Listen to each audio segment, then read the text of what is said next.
At an upscale cafe during the day, soft jazz music plays. The cafe is elegant glass windows, polished floors, well-dressed customers. Cola, now in a simple work uniform, quietly mops the floor near the counter. He moves carefully, not to disturb anyone. Emily, mid-20s enters. Graceful, confident, natural beauty. She scans the menu while walking. And suddenly, bump, Cola collides with her. A cup of coffee spills. Cola, startled. I'm so sorry. Please forgive me. He rushes to clean the mess, embarrassed. It's okay, said Emily. She notices his shaking hands. Emily asks, are you hurt? Cola looks up surprised by the question. Kola responded, no, miss. I'm fine. Their eyes meet briefly. Something human.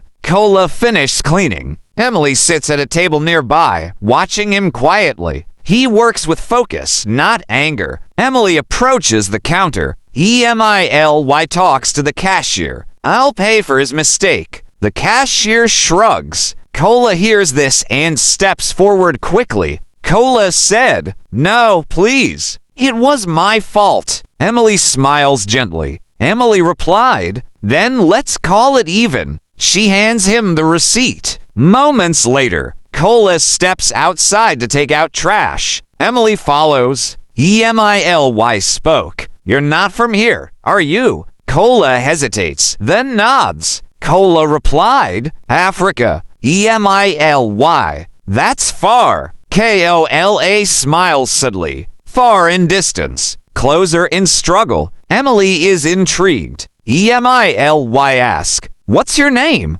Cola replied, Cola. Emily responded, I'm Emily. Emily continues, you don't look like someone who gave up. Cola meets her gaze. Cola replied, I haven't. A moment of quiet understanding. Emily walks away, then turns back. Emily said, maybe I'll see you again, Cola? Cola watches her go. Hope flickers small, but real.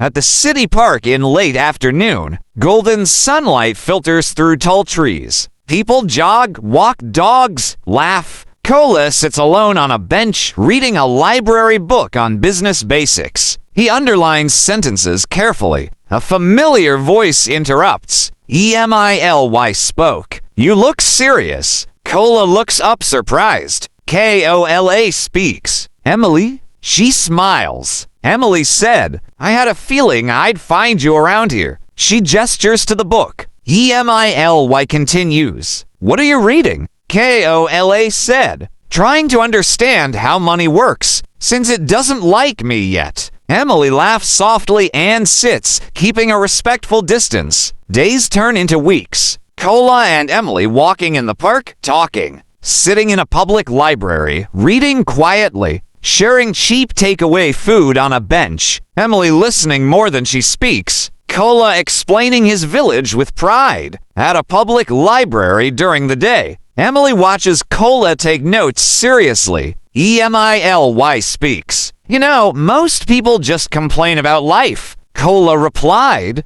complaining doesn't change tomorrow. She studies him impressed. At the bus stop during the evening. They wait for separate buses. Emily asks, why did you really leave home? Cola thinks for a moment and he said, because talent without opportunity is like seed without soil. Emily nods, moved. At the street corner night hour, they stop walking. Emily speaks, you never ask me for help. Cola smiles gently. I don't want to owe my dignity to anyone. A pause. Emily responded, that's rare. Emily checks her phone and said, I should go. She hesitates and said, but if you ever need a friend, just a friend. She writes her number on a piece of paper and hands it to him. Cola accepts it carefully, like something fragile. Kola said, thank you for seeing me. Emily smiles and said, you were never invisible? She walks away. Cola looks at the paper. A small smile appears. In Emily's family mansion during the day, a sprawling, luxurious mansion. polished floors, expensive art on the walls. Cola steps inside cautiously, dressed neatly but modestly. Emily walks beside him, leading him through a hallway lined with portraits of her family in business suits and fancy events. Cola's eyes widen. Every step makes him more aware of the gap between their worlds. Emily spoke. I wanted you to see where I come from, so you understand. Cola nods, but his voice is tight. Cola said softly, It's beautiful. You're very fortunate. Emily, smiling softly, said, You've worked harder than anyone I know. That counts more than walls and gold. At the living room, in moments later, Emily's father, a sharp, imposing billionaire, sits in a large armchair. He surveys Cola with a mix of curiosity and skepticism. Father spoke, And you are. Emily replied, Dad, this is Cola. He's been my friend. Cola bows politely. Kola spoke. Sir, it's an honor to meet you. The father's eyes narrow slightly, studying Cola. Father replied, Friend, or suitor. Cola stiffens. Emily frowns slightly. Kola said, Sir, I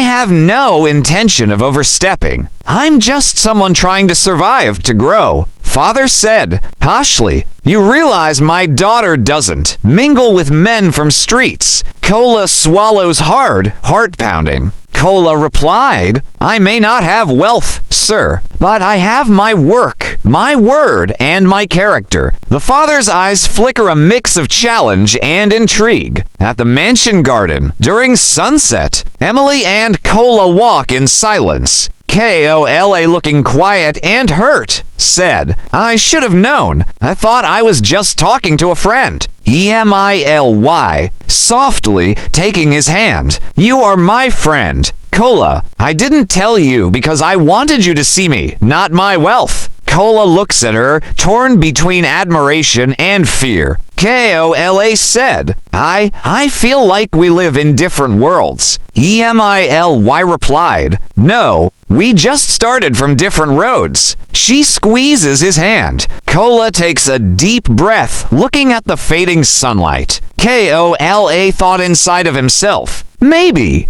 courage is stepping into worlds that scare you, and hoping the heart can follow. Cola and Emily sit on a garden bench. He stares at the mansion with a mix of awe and doubt. She smiles, patient and hopeful.